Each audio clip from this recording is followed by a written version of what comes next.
Alright, folks, this is Acid Root. So I'm going to try out a new band to review. They've been out for a while, but we're going to talk about Panic at the Disco. So I'm going to start with their debut album, A Fever You Can't Sweat Out.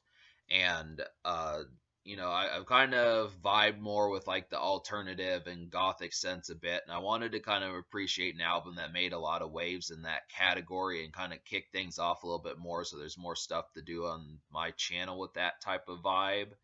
And I felt like, I had seen that Panic at the Disco had been pretty successful, especially back in like the late 2000s, 2006, 2008. Yeah, we're going to get to that. So basically, Panic at the Disco was a band that was a part of like Fall Out Boy's label. It was like the guys behind Fall Out Boy that found these folks, and they heard some of their demos, they signed them, and then they started promoting them throughout like late 2005. And really, this project was a pretty big runaway success. I mean, it didn't start, I guess it wasn't runaway success. It was kind of more of a sleeper.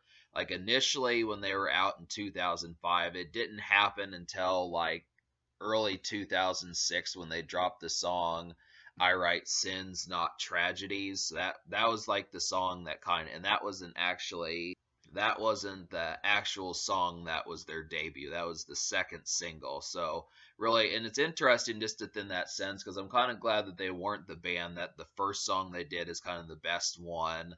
And yeah, the first song they did wasn't the best one, and really it's difficult to kind of say as to whether or not like the first album they did is the best. As time goes on, I'm going to review more of them to kind of see what's up with it. But as time goes on, I'm going to review more of Panic at the Disco to see what's up with it. But for time being, we'll get to some of these singles, but just to kind of say some of this. So if you like Fall Out Boy, you're going to like them. There's a lot of, they kind of kicked off like a brand of stuff that kind of, in some senses, I felt like, I mean, there was alternative. Green Day they were popular back in those days, and they were cresting off of the American Idiot project. And then you had like, I want to say like My Chemical Romance, and some of those folks. But yeah, I would have to say that this was kind of one that kind of started to have the coverage as emo started to, more and more become more of like household kind of lingo and stuff. And I feel like as far as that went, the thing about this project that's exciting is just the fact that there is many singles. There is many singles as there are. There are 5 of them, and there's just a general like their style is emo pop punk with a lot of disco type feel, with like a kind of disco type feel, electro pop type feel. But then it also has like a lot of play sense. They seem to be into theater, which I noticed. I mean, maybe you can tell by like the album cover, but they seem to kind of be into theater, and it has like the concept of drama really drawn in. And I felt like it's strange to that because it's incorporated. There's not too many rock bands I felt like that kind of have like the drama sense of what goes on, but it's a recurring theme, and especially in the second half of the album. I mean, it starts off, but really this band does not to me feel like as much of a rock band as much as it is just kind of a pop emo punk band. And that's kind of what it is. It has the appeal of like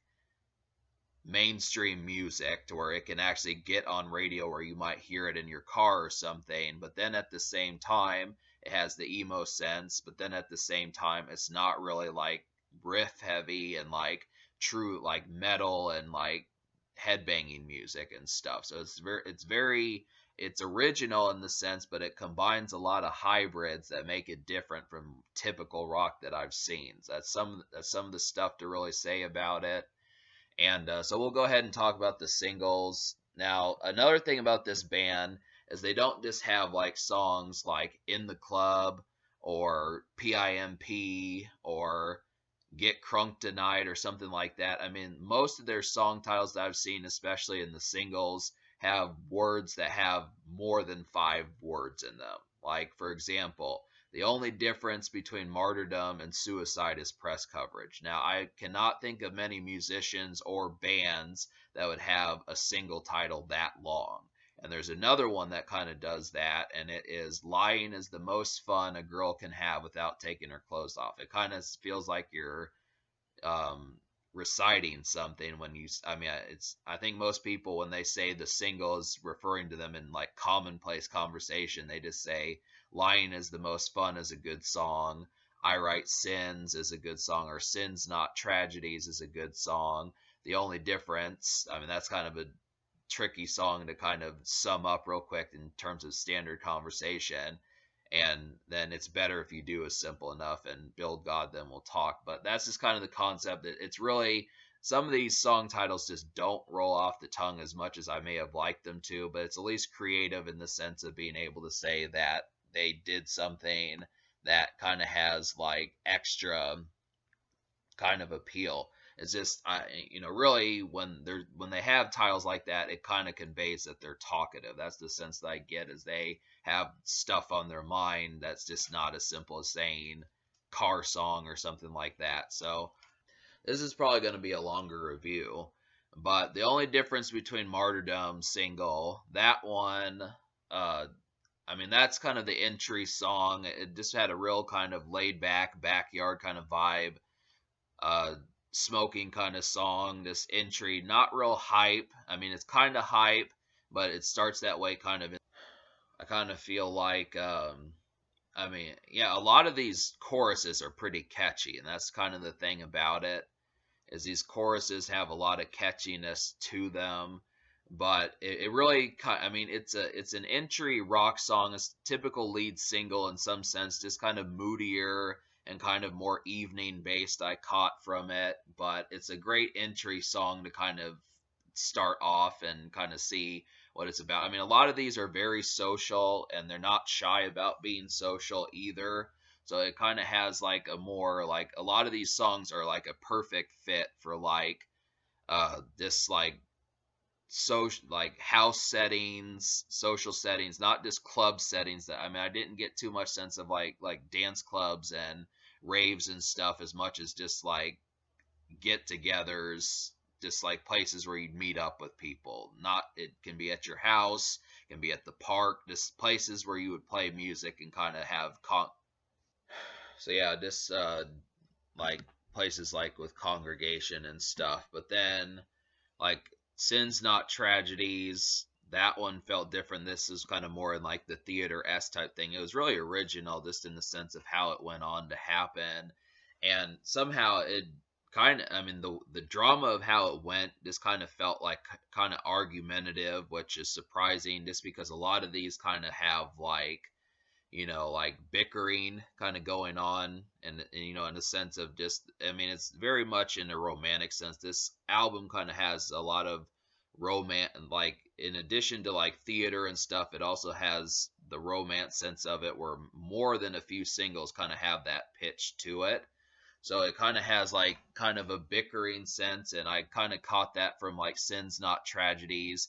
And then there's another single that kind of has that also. But I did like the pacing.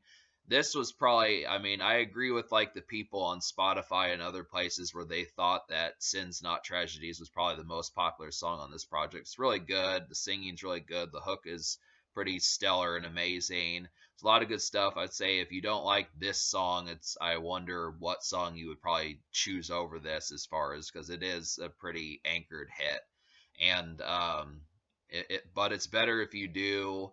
This one felt like kind of being out and about, out on the town and stuff. I could tell by the production there that it kind of had that. And you know, I really, the more I get used to these songs, I can kind of start to relay type situations for some of these. But I kind of caught just like, maybe going downtown, just shooting the moon, that type stuff. In some cases, I mean, obviously because these guys were in high school or just out of high school and they did it, there's not quite as much of like bar talk and more. I mean, it's pretty, you'd be surprised at how clean this project actually winds up being. It's more healthy, and to my knowledge there's only like maybe a couple explicit songs on here, so it's very low key. It's pretty presentable in a sense.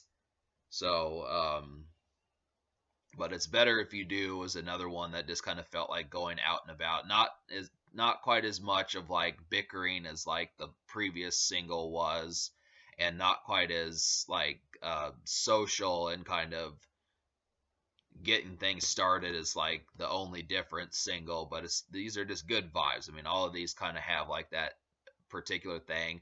But then lying is the most fun a girl can have without taking her clothes off. I think you can tell just by the song's title that that's kind of the bedroom number on this album, and it kind of has like, I mean, just by the production, this did not feel like a rock song at all. The way it kind of had like this airy kind of almost R&B feel to it, I was surprised. This felt like something that like maybe not Akon would have done, but maybe like oh, I can't even think of someone like Trey Songs. You would have heard Trey Songs sit there and be on one. Trey Songs being on a song like this it felt pretty much like an R&B song. This nice and kind of more laid back, romantic kind of song, bedroom number, that type stuff. So that's good vibes about that. And then Build God, Then We'll Talk. This one felt like, if I said that like Sin's Not Tragedy kind of felt like a starting off bickering kind of song, I feel like Build God, Then We'll Talk kind of felt like more of a bickering kind of song. It just felt like, it's kind of like that point in the movie where the couple gets in an argument and then they go their separate ways, and then the guy has to win the girl back. This felt like the song where the problems start and it's going to result in like separation. That's kind of the vibe that I got from that. But it is a nice song for that, for that. And I did appreciate hearing it. I mean, at first I didn't like it, but the more I listened to it, I was like, this is, these songs kind of have a real good social kind of appeal to them. They're very out and about, and that's kind of thing. There's just a number of contexts that you get with some of these, and the context behind it is, despite the fact that it's not like liquor based. I mean, most rock bands and stuff like that and musicians are pretty much over the age of 21, so they just, it's just a matter of going to the club, going to the bar, going to the rave, that type stuff, and that's where the romance happens. But these were kind of some situations where it's like, hey, we've got to go other places and kind of focus more inward about some of the situations just based upon the interactions. And so I like that kind of vibe. But unfortunately, this album, the rest of like A Fever You Can't Sweat Out, to me really did not have much to it. I mean, really, in some cases people could argue that it really didn't need to, just because it made it to the fifth single, and most of these singles were pretty large hits. And that's kind of the thing about it. I feel like that's arguable. I do feel like it is a pretty stellar, I mean, definitely past like 2004 or so, where most of the time albums didn't go multi-platinum and past like the mid late 2000s, but this was an example of one that did a pretty stellar job of that. And so you could say, well, does it need album cuts? And I kind of feel like, in a sense, yeah, I mean, it could, just because, there are bands, Blood on the Dance Floor and System of a Down could do this, and uh, like Korn was pretty good at album cuts. But just being able to kind of talk Marilyn Manson. So you talk about this, honestly, because they got to the fifth single, I'm impressed with that. But I kind of feel at the same time, because it's 11 songs on here, I would have liked more than just 5 songs. I mean, that to me, you'd think that an album with 5 singles would be a classic, but I still feel like it could probably use like an album cut or two, which it gave us. So basically, beyond the 5 singles that I recommend to you, I recommend to you 2 extra songs, and those 2 songs would be Nails for Breakfast and Time to Dance. So Nails for Breakfast has like auto-tune on there, and that's surprising because auto-tune was really not that popular in 2005, apart from T-Pain. And even he showed up at the end of that year, so they were basically around the same time. So it's interesting that, I mean, they didn't do auto-tune very much, but they at least did it like the one time on this song, and it was a pretty good job of it. It felt really like some electro pop there, and I like that kind of vibe. I wish there would have been more songs like that. and Time to Dance felt like songs that we needed more of. I mean, it's a rock song, it has more kind of light rave setting, kind of just get together, kind of like the only difference between Martyrdom song. So it's kind of similar in the same vein as that, but not quite as effective just because it's kind of just an album cut. So, but I at least appreciated that they were trying to do it. But like I said, this album is not that heavy on like the rock riffs and even rock feel. There's so many things going on between the theater stuff, the bickering stuff, the kind of electro pop stuff, and then like the emo stuff. There's a lot of stuff going on here that kind of has like a lot. But if you are looking for more rock based songs, the Kamisado and then London Beckon songs about money written by machines is some stuff that's kind of like the only difference single, but they really to me didn't were not quite as effective. I mean, I feel like they couldn't just keep replicating like their hit singles, but I feel like the songs that are just trying to be rock songs needed more better pitch. I mean, it seems like they kind of caught on with like an element here as far as their own niche, but there was still more fleshing out to do, it seemed like. And I definitely felt like when they were trying to do like pop punk, kind of like Blink 182 and Fall Out Boy, it just needed more work. And then there were some songs at the end, like I Constantly Thank God for Esteban, and There's a Good Reason These Tables Are Numbered. I mean, some of these, I don't know, they felt really kind of misplaced songs, and I don't know why those felt the need to kind of be songs. They just were rather awkward.